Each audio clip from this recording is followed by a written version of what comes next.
কাল রাতে স্যার যে চেকিং করলেন, তারপর তো আমার গাড়ি থেকে দুটো বাক্স মিসিং ছিল। এখন তো মালিক আমার গাড় মেরে দেবে। হ্যাঁ, কিসের বাক্স? এই সকাল সকাল গাঁজা ফুকেছিস নাকি?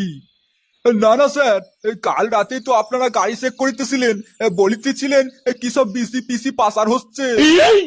এই না না, কালকে কোনো চেকিং হয়নি। না না স্যার, ওই তো রাস্তার মোড়ে চেকিং করিতেছিলেন আপনারা, তারপর আমি গাড়ি ওখান থেকে নিয়ে গিয়ে দেখি যে দুটো বাক্স মিসিং। স্যার, এটা কোনো নকল পুলিশের কাজ নয় তো?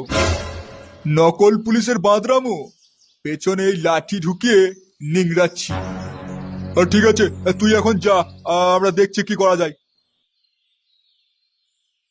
ঠিক আছে স্যার, একটু চেষ্টা করে দেখেন, না হলে মালিক আমার যে পোঙা মেরে দেবে।